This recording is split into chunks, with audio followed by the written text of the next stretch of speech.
Hello everyone. Today in this video lecture we are going to start aldehydes and ketones. So one of the most important functional group which is present in organic molecules, that is carbonyl functional groups. So in this carbonyl functional group we are going to start with aldehydes and ketones. So let's start with aldehydes and ketones. This aldehydic or ketonic group is present in a number of organic compounds which is present in our body, and many of these organic compounds are either in the form of aldehydes and in the form of ketones or its derivatives. So now we'll take up the characteristics of these aldehydes and ketones. So without wasting our time, we'll start with this aldehydes and ketones. So the heading will be aldehydes and ketones.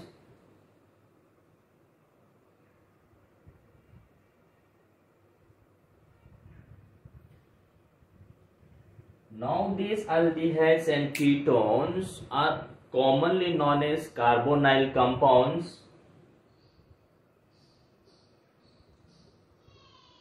Carbonyl compounds. So carbonyl compounds means these two groups, that is aldehydes and ketones. We have a class of compounds known as aldehydes and ketones, which is also known as carbonyl compounds. So carbonyl compounds are those which contains C double bond O group. So any organic compound containing C double bond O group, these are known as carbonyl compounds. Now look at this. In aldehydes, if we have aldehyde, then we have this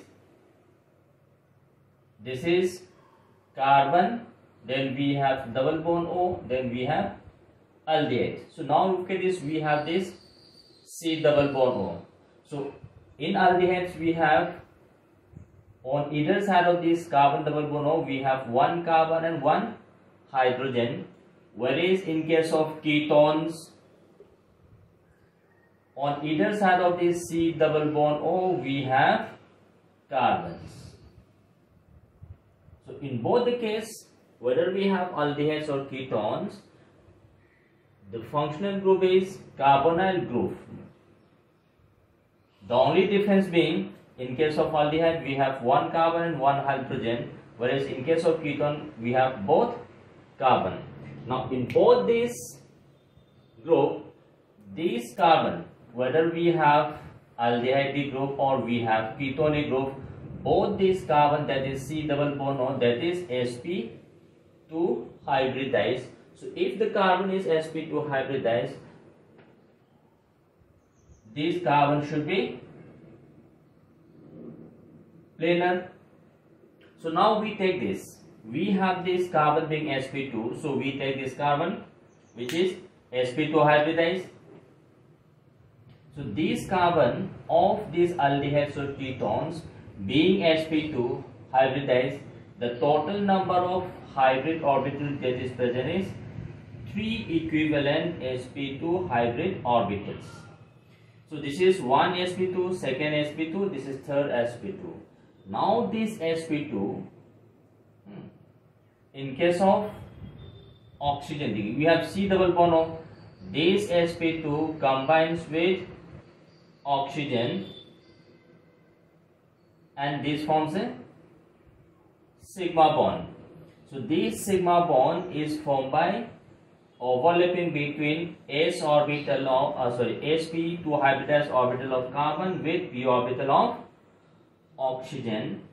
Now this, after formation of this chemical bond with carbon and oxygen, we are left with one p orbital on this carbon. This p orbital is perpendicular to the plane of molecule, and this p orbital overlaps with another p orbital of oxygen.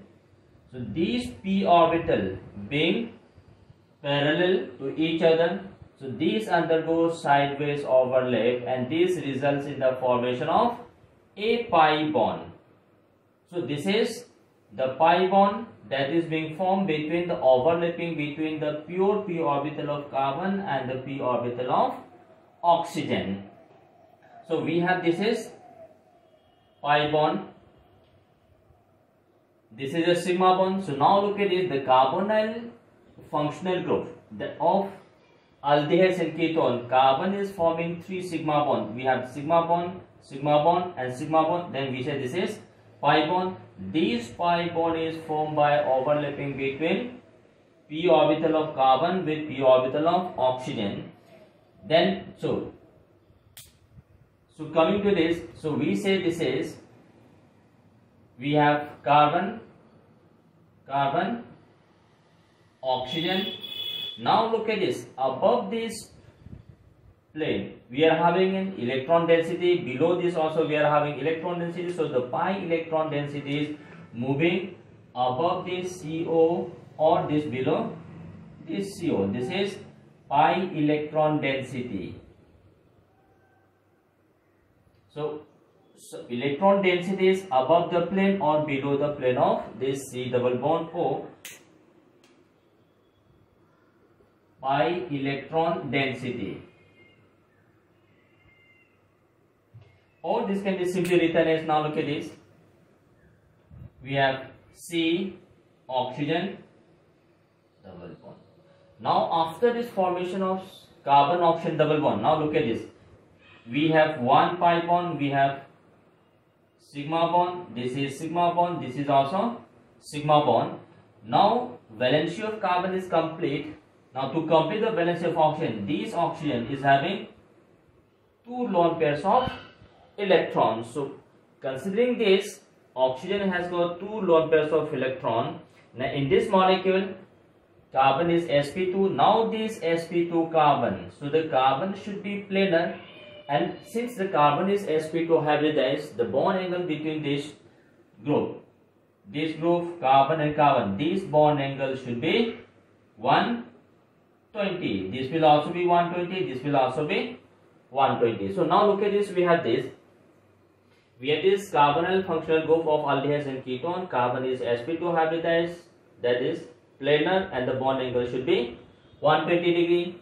And now in this, carbon is forming 3 sigma bond and 1 pi bond. Pi bond is formed by overlapping between the p orbitals of carbon and that of the oxygen. So this is formed by p overlap, p overlap, p orbital overlap करने से we get this pi bond. Now if you look at this, look at the structure of this carbon oxygen. Oxygen is more electronegative than carbon. Now look at this. So we have, look at this, we say this is carbon. Now these aldehydes or ketones containing these functional groups, so these types of resonating structure. Now carbon being less electronegative than oxygen, the pi electron is shifted to oxygen. Because of this, a polarity is being developed in the bond. Oxygen is negatively polarized, carbon is positively polarized. So because of this polarization of carbon oxygen bond, a significant amount of dipole moment is present in case of carbonyl groups. So therefore look at this, we have a dipole here. So dipole is from carbon to oxygen. So therefore significant values of dipole moment यहाँ पे present है. So this dipole moment in case of carbonyl compound is greater than that of ether. The result being, in case of carbonyl groups, pi electron is shifted to oxygen. Because of this, we have these types of ionic structure, that is the resonating structure. Because of this, the dipole moment of carbonyl group is always greater than that of ether. So look at this. So we take this C double bond, this is aldehyde and ketone. Now we take this COC, that is ether. So now we have to have a carbon oxygen bond. But now look at it, this carbon oxygen bond, this is sigma bond, but in this case we are having a pi bond. So because of this shifting of pi electron, when we compare the dipole moment, so dipole moment of these carbonyl compounds of aldehydes and ketone is always greater than that of ethers. So the result being this polarization or this resonating structure. So simply we saying these carbonyl compounds that is polar in nature. The polarity is because of this resonating structure in which carbon is positively polarized and oxygen is negatively polarized, and this results from the shifting of pi electrons to oxygen, because oxygen is being more electronegative than carbon and pi electron is the loosely bound electron, so which can be shifted. So this is one case. Now again look at this. Because of this shifting of electron density from carbon to oxygen, oxygen is negatively polarized, and along with this oxygen is also having two lone pairs of electron, and carbon is having a positively charged. So these positively charged carbon in carbonyl compounds, this positively polarized carbon is electrophilic. So we have an electrophilic carbon, whereas the negatively polarized oxygen is nucleophilic. So in this molecule we have electrophilic and nucleophilic side. So electrophilic side is carbon, which is positively polarized, and the nucleophilic side is oxygen. So depending on this aldehydes and ketones gives you reaction. Now carbon being electrophilic, the most important reaction that is being taken place in case of aldehydes and ketone, that is nucleophilic addition reaction. So carbon being electrophilic, nucleophile can easily approach, and this nucleophile after attacking this electrophilic carbon will initiate the reaction, and that is what they call as nucleophilic addition reaction, which is the most important reaction of aldehydes and ketones. So this results from this polarization of carbon-oxygen bond, because of which carbon is positively polarized, and this is electrophilic in nature. So this is a brief summary of the structure of this carbonyl group. So now summarizing this says carbon-oxygen bond in case of aldehyde ketones and in case of ether. Aldehyde ketone carbon-oxygen bond is more polarized than that of ethers. The reason being pi electron is shifted to oxygen, which is more electronegative, but in case of ether we have only sigma bond. So shifting of sigma bond is less compared to the shifting of pi electron, because pi electron is loosely bound electron. Second, this carbonyl group, the carbon is electrophilic because this says positively polarized, oxygen is nucleophilic because oxygen is negatively polarized. This results from this resonating structure. Second, this carbonyl functional group contains carbon, and this carbon is sp2 hybridized, so the planar structure, and the bond angle is 120. That is a theoretical expected from planar geometry, trigonal planar. And in this, carbon is forming 3 sigma bond and 1 pi bond, and the pi bond is formed between p orbital of carbon overlapping with p orbital of oxygen, that is the pi bond, and this pi electron density is above or below the plane of ring. That means suppose we have this plane, so we have 1 pi bond here, we have 1 pi bond, means p orbital, 1 lobe of p orbital above the plane, 1 lobe of p orbital below the plane. So this undergoes overlapping to give you pi bond. So we have electron density moving above this plane of ring and below this plane of C double bond O. So this is the carbonyl groups of aldehyde and ketone. So difference is, in case of aldehyde we have this CHO, in case of ketone we have this C double bond O. On either side we have carbon group. After this introduction part of carbonyl group, the next part is will take up a brief idea about this nomenclature of this aldehydes and ketones, means standard nomenclature. IUPAC. Nomenclature of aldehydes and ketones. Now we have aldehydes. Aldehydes, the standard name is alkanal. IUPAC. Alkanal. So this al represents aldehyde. So starting with, look at this, how this is being named. We take this alkane, the parent carbon chain, that is alkane. From this alkane we remove E and add Al. So Al represents aldehyde, and alkane minus E plus al, this gives you alkanal. So alkanal represents aldehyde. Whereas for ketones, the standard name is alkanone. So this ONA, this represents ketone. So how we derive this name? Starting parent chain is alkane. So from this alkane we remove E and we add O and E, and this gives you alkanol. So this is how we name aldehydes and ketone. Now look at this. In case of aldehyde, if we have pure aldehyde, then the chain should be numbered in such a way that the carbon of aldehyde group is always assigned the carbon number 1. So in case of aldehyde, the carbon of aldehyde group is always the carbon number 1, whereas in case of ketones, this ketonic group should be given least possible value, because numbering should be done from that particular side where this ketonic group should be assigned least possible value. So this is how we name aldehydes and ketone. Let's take some example. Suppose look at this, we have the first aldehyde. We have one carbon, so one carbon, parent chain is known as methane. Methane. So methane minus EL, so we say this is methanol. Take this CH3, CHO. So this is one carbon, this is two carbon, so two carbon alkane is ethane, so we say this is ethanol.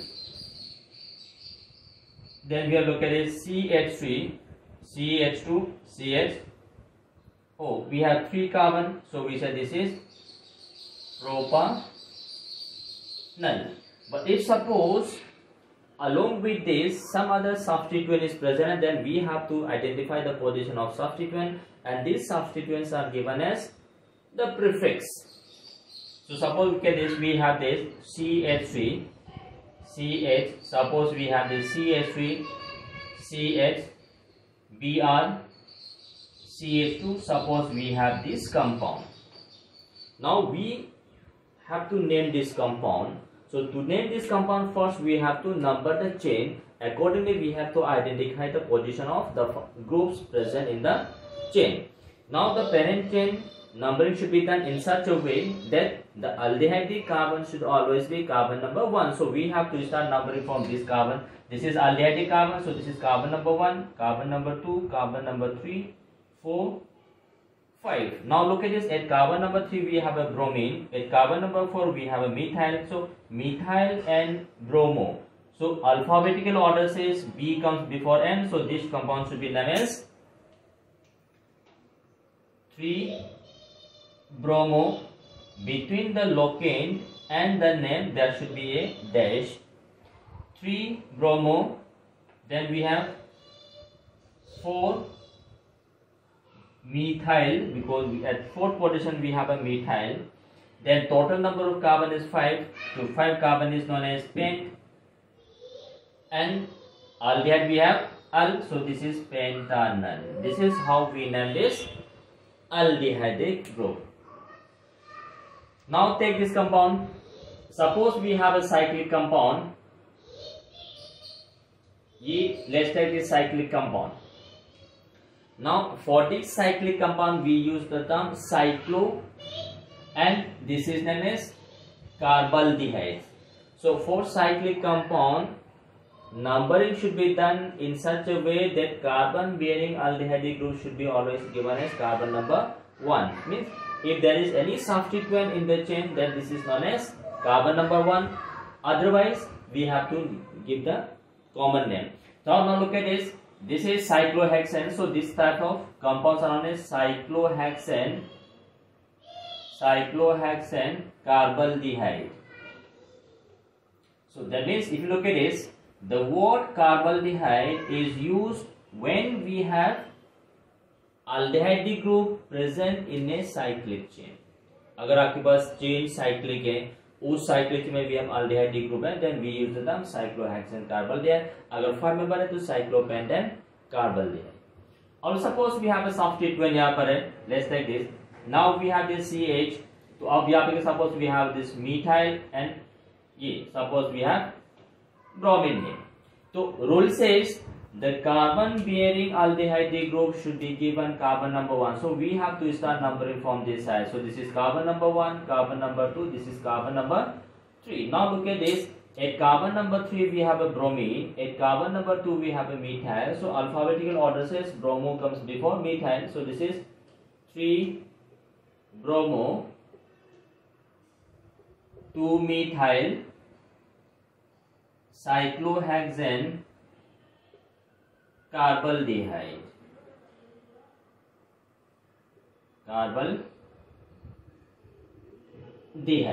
So this is for saturated. If we have aromatic system, now look at this. For aromatic system, suppose we have this benzene, and this benzene has got CHO. So this common name is known as benzaldehyde.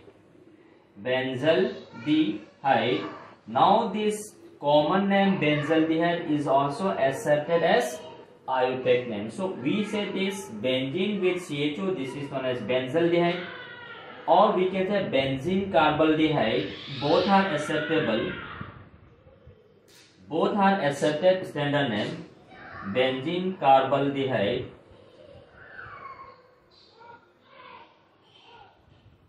So if there is any substituent interchange, then we have to number from this carbon. So this is how we name aldehyde. So my point is, if you have an open chain structure, then the carbon of aldehyde should always be carbon number 1. And if we have a cyclic compound, then with substituent, then carbon bearing aldehyde group should always be given as carbon number 1. So this is a few examples जिससे हम लोग समझ में आ गया कि how we have to name aldehydes. Now coming to ketones.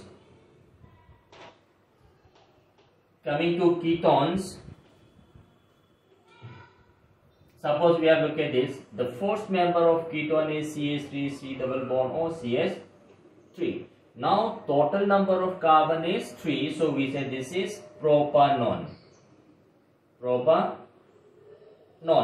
This is standard name. Common name is acetone. This is also known as acetone. Acetone is common name. Similar, look at this. We can look at this. Suppose we have this. Now look at this. We have to number the chain in such a way the ketonic group carbon should be given least possible value. So numbering should be done from left side. So we have this carbon number 1, carbon number 2, 3, 4, 5. Now the position of functional group is carbon number 2. So we have to specify this. So we say this is 2-pentanone,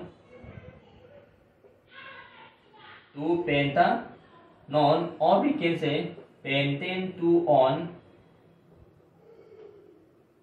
2-pentanone or pentane 2-on. So this is the standard name of this ketone.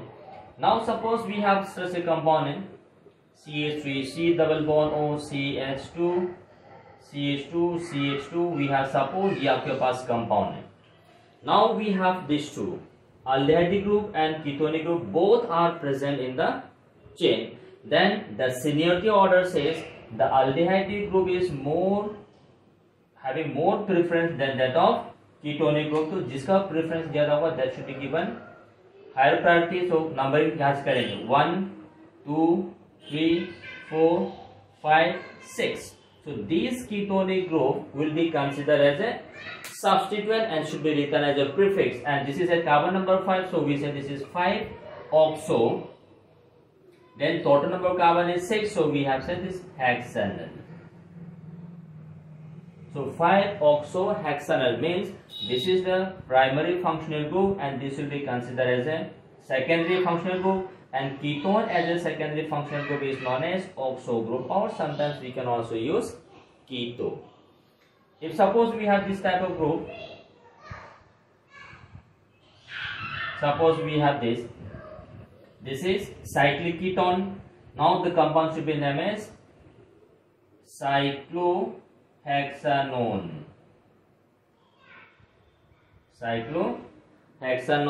If suppose there is a substituent in the ring, then also we can follow the same standard rule.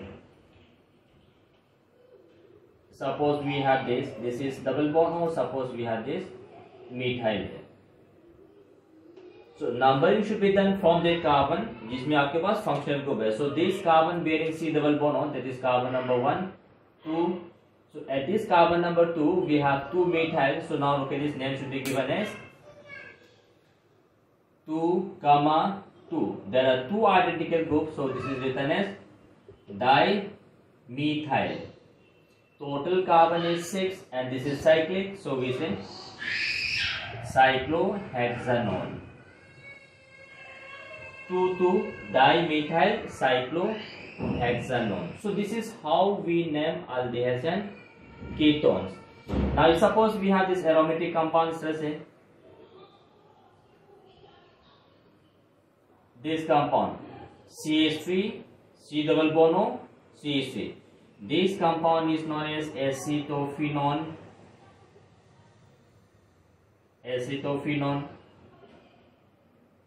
If we have this C double bond O and on other side we also have benzene, so we say this benzophenone. So this is how we name aldehydes and ketones. So basically if we have aldehyde ketone along with some other groups whose preference is below this aldehyde and ketone, then those groups will be considered as a substituent and numbering should be done in such a way. If the aldehyde carbon is always carbon number 1. If we have a ketone, then ketonic carbon should be given lowest possible value. So this is how we follow some standard rules for naming of this organic compound. जिसको हम कहते हैं aldehydes and ketones.